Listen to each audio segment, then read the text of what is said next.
Alam mo muna yang si Buboy, mabait na bata yan. Siya ang tagakuha ko ng kangkong araw-araw. Ginagawa niya yon para makapag-aral. Bahagyang ngiti lang ang isinagot ko. Nais ko sanang sungitan pero naisip ko na ito rin pala ang makakasama ko sa kangkungan araw-araw kung tutulong ako kay Lola. Kaya naman naisip kong kaibiganin na lang at maging mabait dito. Lumipas pa ang mga araw at mas lalo kong nakilala si Buboy. At tama naman pala si Lola. Mabait, masipag ito. Sa murang edad ay sanay na sa hirap ng buhay. Nagtatrabaho siya sa kangkungan para lang makapag-aral. Kalaunan ay naging malapit kaming magkaibigan. Halos siya din ang lagi kong kasabay sa pagpasok sa school at pag-uwi. Hatid sundo kami ng tricycle ng tatay niya, na si Mang Rene. Mona, may nagugustuhan ka na ba sa school natin? Or sa mga kakalasi mo? Minsan na itanong sa akin ni Buboy habang nasa bench kami at hinahantay si Mang Rene. Nasa edad 12 na kami noon. Ano ka ba, Buboy, ang bata ko pa para isipin yan, sagot ko. Anong bata 12 ka na parehas tayo. Ako kasi may nagugustuhan na saad nito. Talaga sino naman yan ha, Buboy? Pakilala mo naman sa akin, sagot ko. Ayoko nga, secret lang yun, baka mamaya ipagkalat mo pa. Bakit ko naman ipagkakalat?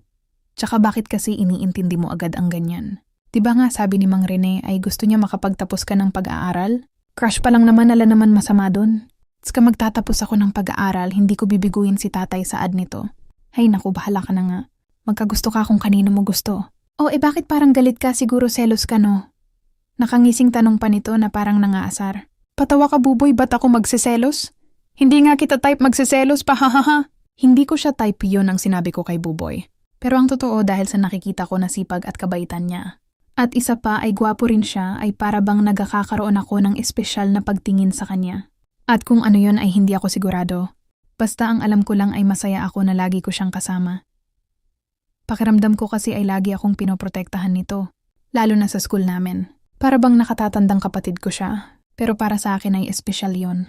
Pero syempre hindi niya dapat mahalata yon. Isa pa, mga bata pa kami at parehas kaming may pangarap.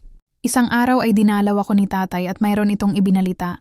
May malubhang sakit daw si Tita Elsa, ang nanay ni Joaquin. Hindi na daw ito nakakaalis ng bahay at hindi na din naasikaso ang negosyo, kaya bihira muna daw siya makakadalaw. Okay lang naman sa akin yun, tay, naiintindihan ko naman kung hindi muna kayo madalas dadalaw saad ko dito. Ang totoo kasi nasanay na din ako na hindi palaging nakikita si tatay. Nalibang din naman ako sa pagtulong kay Lola at syempre kay Buboy. Kaya naman hindi ako masyadong apektado sakali man na mas dumalang ang pagdalaw ni tatay. Kamusta nga pala si Joaquin, tay?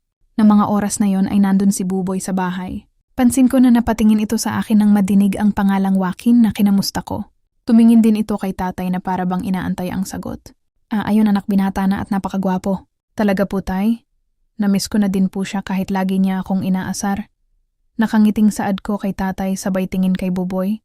Pansin ko ang pagsama ng mukha nito. Alam kong nagsiselos ito at yun naman ang gusto ko. Nais kong ipakita sa kanya na may iba akong namimiss. Naiinis na din kasi ako dahil palagi na lang ang nais pag-uusapan ay ang crush niya na hindi niya naman maipakilala kung sino.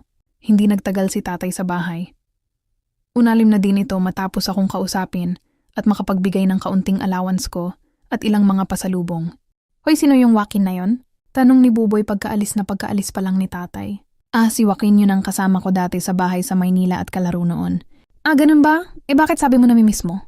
Ano naman kung namimiss ko? Kala ko ba lagi kang inaasar, bakit namimiss mo? Bakit ba ang dami ng tanong? Nagsiselos ka ba? Hindi bakit ako magsiselos may iba akong crush. Yun ang naging palitan namin ng salita ni Buboy. Ang totoo ay hindi ko naman talaga namimiss si Joaquin. Bakit ko naman mamimiss ang taong kinaasaran ko? Lumipas pang mabilis ang mga taon.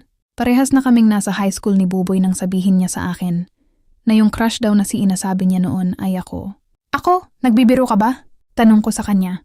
Hindi bakit naman ako magbibiro, alam mo na gusto kita. Gustong gusto kita pagtatapat ni Buboy. Bahagya akong pinamulahan ng muka. Alam ko kasi sa sarili ko na gusto ko din ito. At hindi na lang yun simpleng paghanga. Hindi ko alam ang dapat kong isagot ng mga oras na yun. Kinikilig ako na kinakabahan. Maya-maya ay hinawakan ni Buboy ang kamay ko at hinaplos iyon. Mona, pwede ba kitang ligawan? Nasa kangkungan kami noon, nakaupo sa ilalim ng puno habang nagpapahinga. Bigla na lang niyang hinalikan ng kamay ko na bigla ko ding hinatak. Buboy, ano ka ba, baka sumilip si Lola dito? Tsaka bakit ba humahalik ka agad sa kamay Hindi pa nga ako punapayag na magpaligaw. Bakit hindi ka ba papayag? Papayag naman. Pero wag kang basta halik ng walang paalam, sagot ko. Di ngayon magpapaalam na ako, pwede ba muna? Ngumiti ako dito at inabot ang kamay ko tanda ng pagpayag.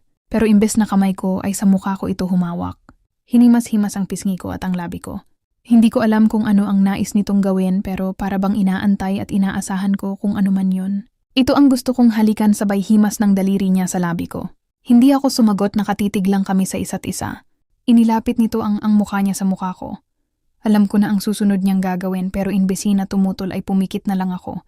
Bahagya akong napaigtad nang bigla na lang ako nitong halikan. Nabigla man ako ay hindi na rin ako nakatanggi pa.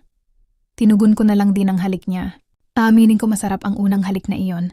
At parehas na kaning nadala, nasa ganong tagpo kami nang bigla na elang madinig namin ang boses ni Lola. Mona Buboy, halina kayo at kakain na tayo. Bigla kaming napatayo sa pagkakasalampak sa kangkungan. Ano Buboy, madami ka bang napitas na kangkong, tanong ni Lola? Kaunti pa lang po Lola, sumakit po kasi ang tiyan ko. Pagdadahilan ni Buboy. Ang hindi alam ni Lola ay imbes kasi na kangkong ay melon ko ang gustong pitasin. Hang kumakain kami ay panayang kindat ni Buboy na para bang nanunukso. Mula nga noon ay naging malakas na ang loob ni Buboy na gumawa ng moves para maulit iyon. Madalas na akong nakawan ng halik nito kapag si Lola ay nalilingat ng konti. Iyon ang edad ng kapusukan namin. Kaya ang dating halik lang ay mas naging higit pa doon. Kaya naman kapag may pagkakataon ay ginagawa namin yun. Wala na akong maitatago pa kay Buboy.